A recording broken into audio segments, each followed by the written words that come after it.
Amid 19th century chaos as empires fell and republics rose, an unexpected figure emerged to change Spanish America's fate. An Austrian nobleman, cousin of Dom Pedro II, lands in the New World with the dream of becoming emperor of a Mexico in ruins. But how did the idea for this plan come about? Why establish a monarchy in Mexico amid chaos and war? Who was behind this and financing this plan? And how did this idealistic adventure take a tragic turn in the end? After gaining independence from Spain in 1821, Mexico experienced ongoing political and social unrest.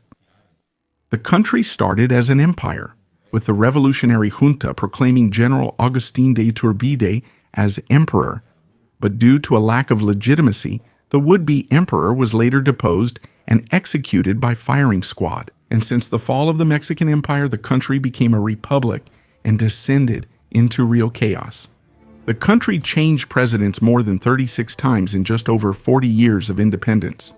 One of them, Antonio López de Santana, was president 11 times, and he made disastrous policies that led Mexico to lose half of its territory to the United States.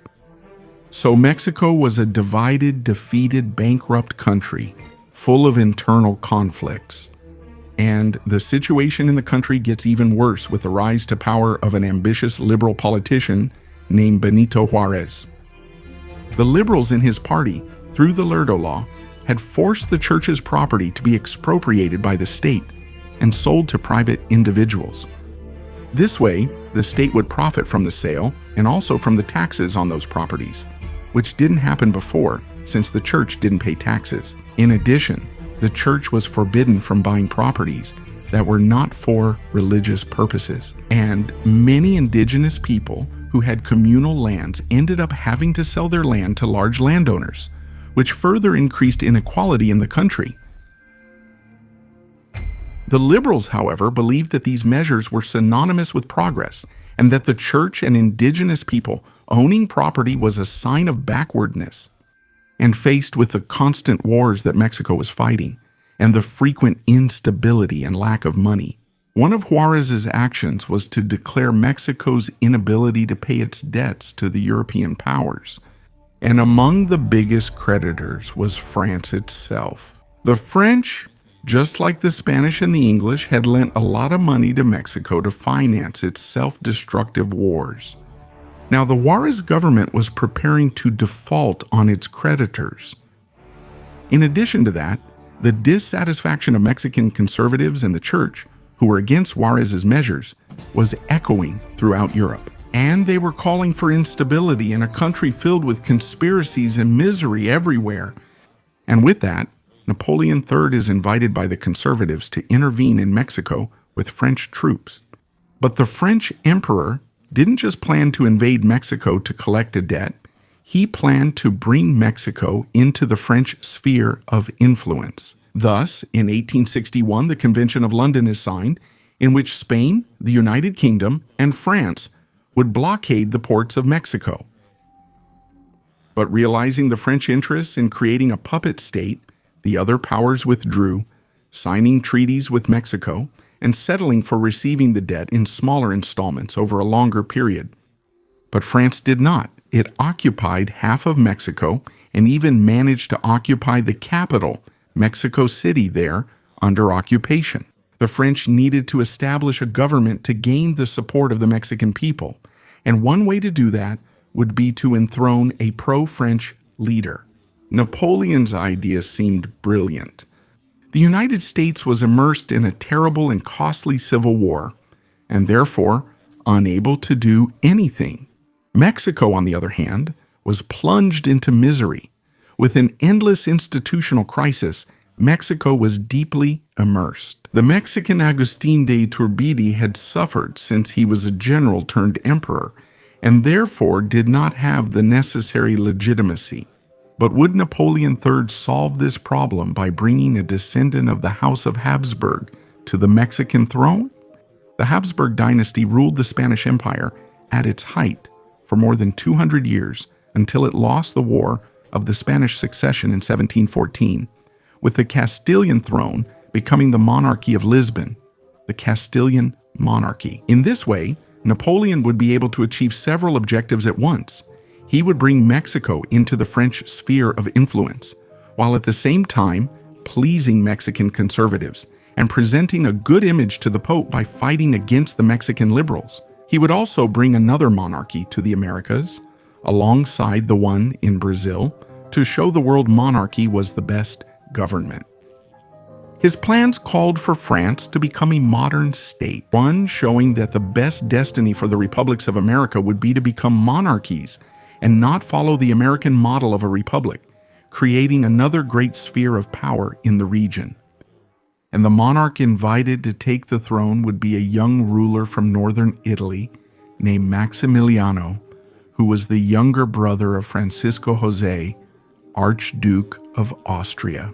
He ruled the vice-kingdom of Lombardy-Venetia, a state in northern Italy under the Austrian Empire, and he was the heir to the throne. If his brother died without children, he was the grandson of Francisco I and the nephew of Empress Leopoldina of Brazil.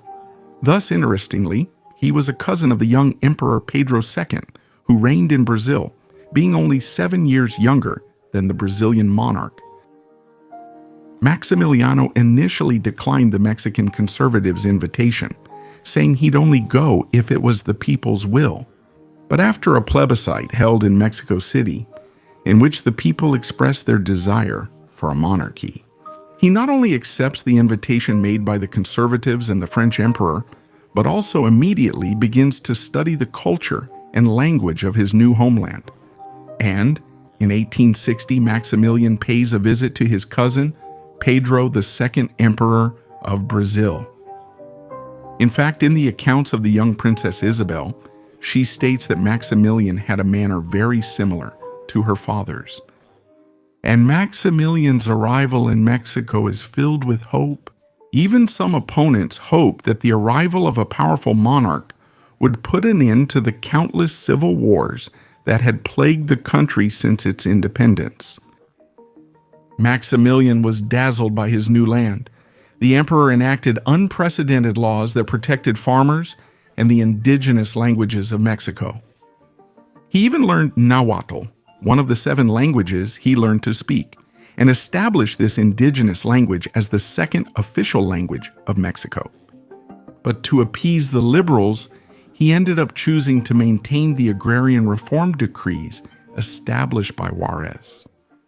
Juarez's reforms not only took land from the church, but also the communal lands of the indigenous people, which were considered by the liberals to be something backward. Everything was supposed to be divided and sold to bring more money to the state and to promote progress. Because he was supported by Mexican conservatives in the church, what was expected of Maximilian was that he would return the church's lands and show guarantees for the perpetuation of the rights of those people who brought him to power. But what the emperor, with strong liberal ideas, does is exactly the opposite. Maximilian believed in the plebiscite that made him king and in his popularity. He thought it was possible to reach a middle ground that would make the liberals give up the war, while at the same time pacifying Mexico with the throne. After all, if the Mexican people wanted peace so much, the stability of the monarchy would be a very clear path to follow. Thus, the emperor mixed decrees in favor of workers' rights and human rights with concessions to liberal ideals. Maximiliano guarantees religious freedom, limits work hours, bans child labor, and outlaws selling workers to pay debts. Thus, more and more, both the church sectors and the conservatives begin to abandon the imperial project. At the same time that an emperor who seemed unaware of what was happening appeared dazzled by the country, Maximiliano studied the people's customs, the local fauna, the language, and planned the construction of hospitals and avenues, while the public coffers were emptied by the war. And these projects for him would bring him closer to the Mexican people and his new homeland. But the emperor had not realized the level of danger he had gotten himself into by accepting this undertaking and relying solely on the French troops present in Mexico. Maximiliano sent successive letters to Benito Juarez, trying to dissuade him from fighting against the empire. He even suggested granting Juarez amnesty and making him prime minister if he surrendered. But no matter how good his intentions were, the liberals would not accept anything other than a republic in their revolutionary ideals. Juarez refused to acknowledge or even respond to a foreign imperialist. The former president of Mexico would only see the Habsburg dead and Juarez. He actually allies with the United States and offers benefits in return for military support against Maximilian. Thus, the United States, which had already taken half of Mexico years before, were now increasingly ensuring the vassalage of their neighboring state.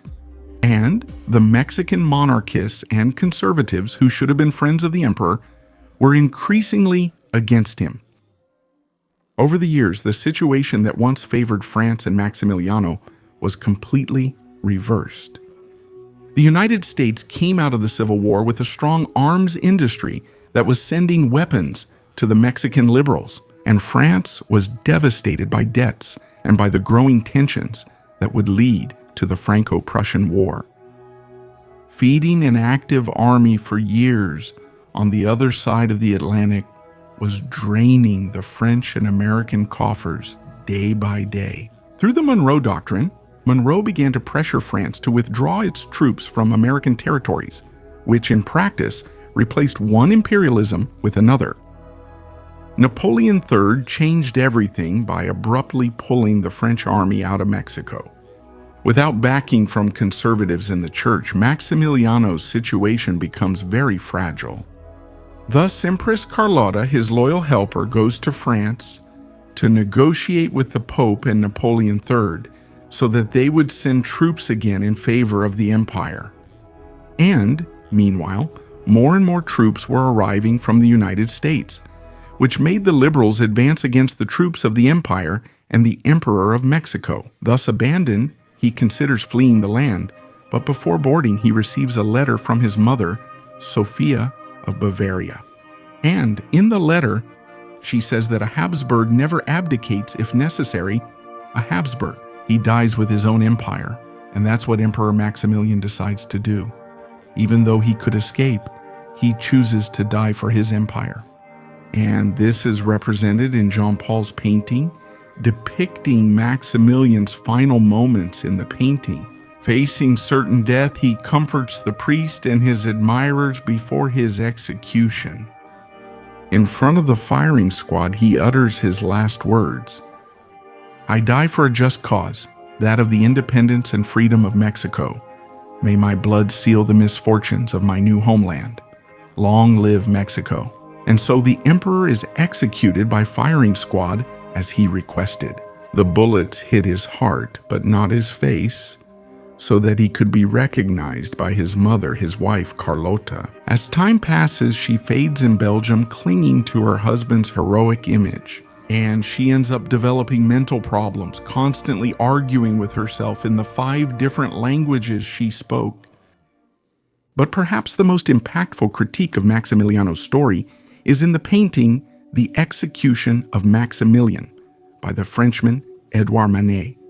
In this painting, the firing squad is depicted not wearing the uniforms of the Mexican army, but those of the French army. One of the soldiers loading his rifle looks like Napoleon III. It was a criticism of the French leader who practically condemned a naive emperor to death by encouraging him to embark on a reckless adventure on the other side of the world and then abandoning him. Benito Juarez remains in power in Mexico, consolidating the country as a republic that would still go through many coups, revolutions, and internal conflicts. Benito is immortalized by Mexican propaganda as a great national hero, whereas Maximiliano is seen as a foolish dreamer, an imperialist invader, and also as an emperor who cared more about collecting moths than about ruling. Because history is shaped by the victors, this is still how Maximiliano is portrayed in Mexican schools today. But the fact is that Maximiliano represents much more than that. He represents the entire model of a state that Mexico could have become. He embodies a liberal, conciliatory ideal, an enlightened monarchy, and he also represents the continued and growing influence of the United States of Mexico, distancing himself more and more from his Spanish past in favor of a revolutionary ideal. Thus, Maximiliano, like his Brazilian cousin Pedro, became his country's last monarch. A country where he was not born, but for which he chose to give his life and which he died loving. Did you know Maximiliano Warren of Mexico's story? What surprised you most? So, leave your comment right now to support our work and take the opportunity to become a member of the channel right now. That way, you'll be able to dive deeper and learn even more about the impressive Iberian history.